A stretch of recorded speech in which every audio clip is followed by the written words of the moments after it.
Messianic Jews, chapter 9. Now the first covenant had both regulations for worship and a holy place here on earth.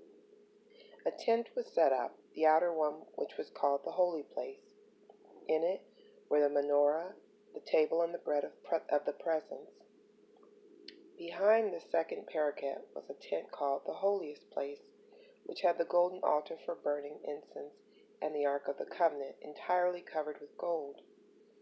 In the ark were the gold jar containing the man, Aharon's rod that sprouted, and the stone tablets of the covenant, and above it were the cherubim representing the Shekinah, casting their shadow on the lid of the ark. But now is not the time to discuss these things in detail. With things so arranged, the Kohanim go into the outer tent all the time to discharge their duties, but only the Kohen Hagadol enters the inner one, and he goes in only once a year.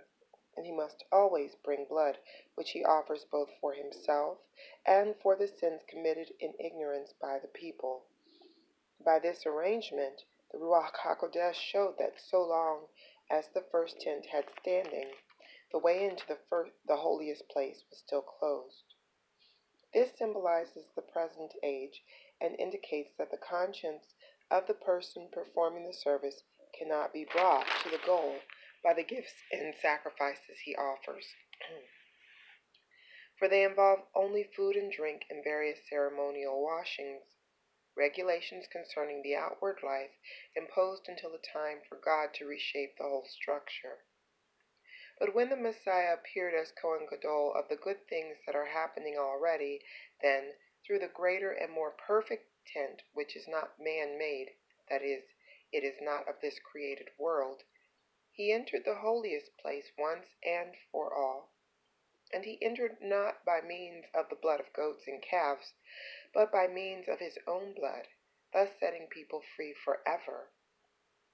For if sprinkling ceremonially unclean persons with the blood of goats and bulls and the ashes of a heifer restores their outward purity, then how much more the blood of the Messiah, who through the eternal Spirit offered himself to God as a sacrifice without blemish, will purify our conscience from works that lead to death, so that we can serve the living God.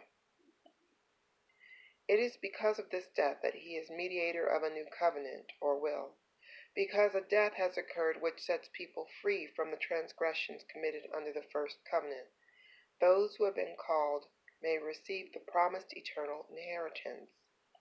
For where there is a will, there must necessarily be produced evidence of its maker's death, since a will goes into effect only upon death, and never has force while its maker is still alive. This is why the first covenant too was inaugurated with blood. After Moshe had proclaimed every command of the Torah to all the people, he took the blood of the calves with some water and used scarlet wool and hyssop to sprinkle both the scroll itself and all the people. And he said, "This is the blood of the covenant which God has ordained for you." Likewise he sprinkled with the blood both the tent and all the things used in its ceremonies.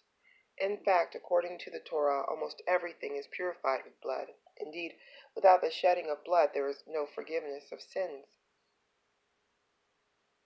Now this is how the copies of the heavenly things had to be purified. But the heavenly things themselves require better sacrifices than these. For the Messiah has entered a holiest place, which is not man-made and merely a copy of the true one, but into heaven itself, in order to appear now on our behalf in the very presence of God.